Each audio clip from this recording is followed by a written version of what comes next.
The camera opens on nothing but silence and golden light. A vast stretch of East African savannah breathes under a pale dawn sky. The grass is tall, copper-colored, swaying in a wind so gentle it barely disturbs a single blade.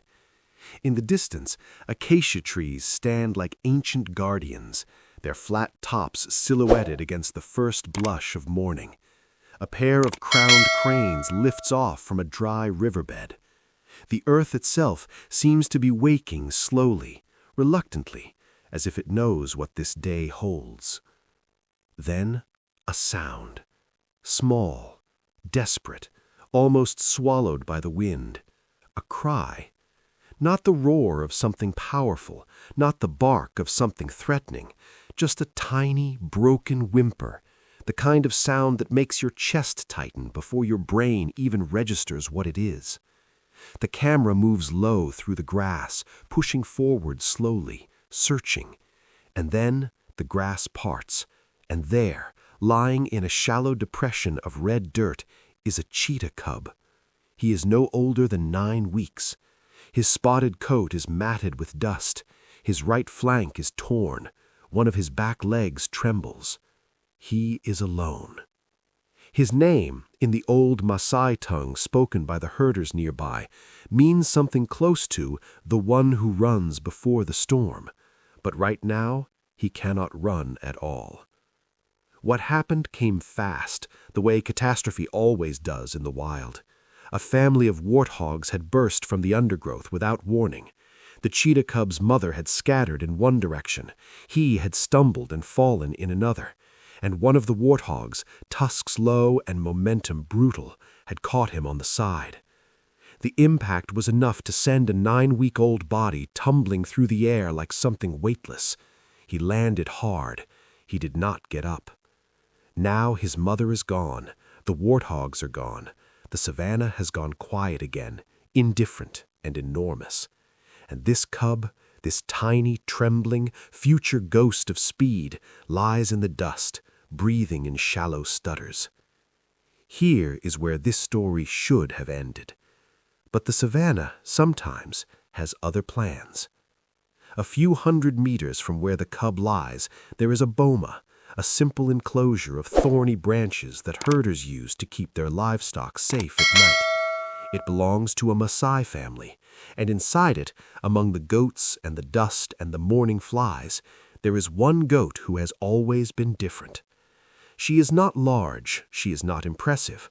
Her coat is a patchwork of white and brown, and she has a habit of wandering to the far edge of the enclosure and staring out at the savannah with large, calm eyes, as if she is listening for something most creatures cannot hear. The herders call her Nyaku, which means she who is gentle. She has earned that name 100 times over. That morning, Nyaku does something that makes the young herder watching her freeze in place. She pushes through the loose section of thorny fence, slowly, deliberately, and walks out into the open grassland, alone, unhurried, as if she has somewhere to be. The herder shouts. She does not stop. She walks through the grass with the quiet certainty of something guided by instinct deeper than thought. She finds the cub within minutes. She stands over him. She lowers her head and sniffs him once, twice. The cub flinches. He raises his head with the last of his energy and looks at her with wide, fever-bright eyes. He does not understand what she is. She does not understand what he is. What happens next is not logic. It is not strategy. It is something older than both of those things.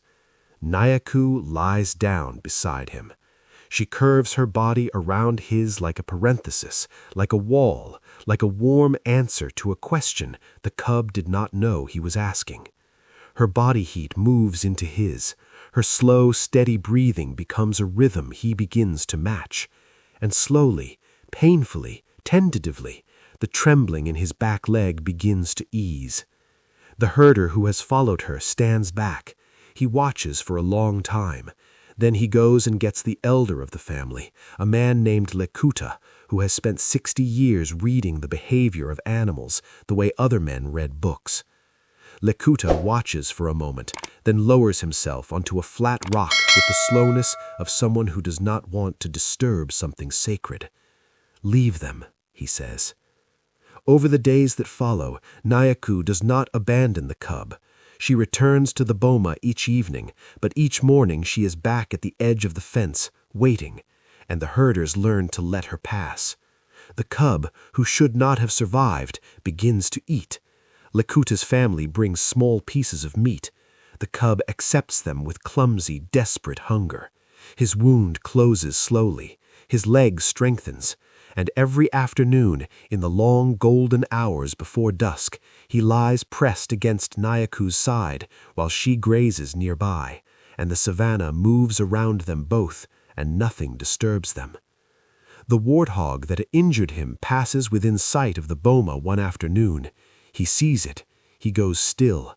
His spots ripple as the muscles beneath them tense with the first time something that is not fear, but the opposite, readiness. He is not ready yet, not today, but the potential is there, coiled in every small bone of him, waiting. Weeks pass. The cub grows. He begins to run, short distances at first, then longer. Nyaku watches him sprint across the open ground in front of the boma with something that looks like, in its own quiet goat way, like pride. On the morning the cub's mother finally returns, drawn back by scent, by instinct, by whatever invisible thread connects a cheetah mother to her young, she approaches the boma cautiously. She sees her son. She calls to him. He raises his head, and something ancient and electric moves between them. He goes to her. He does not look back. But Nyaku watches him go, and she stands at the edge of the fence for a long time, her large eyes following the two cheetahs as they disappear into the golden grass, the mother and the son who should not have lived, walking together into a savannah that had, against all odds, decided to be kind. Months later, a wildlife researcher tracking cheetah movement in the region captures footage of a young male cheetah still bearing a faint scar on his right flank, sprinting across an open plain at full speed. He is magnificent. He is fluid and violent and alive in every possible sense of the word. He runs so fast that the grass bends in his wake. And somewhere behind him, the savannah watches. The warthogs scatter. Justice does not always come with thunder. Sometimes it comes quietly on four legs, with gentle eyes, and it lies down in the dust beside the broken thing and simply refuses to let it die.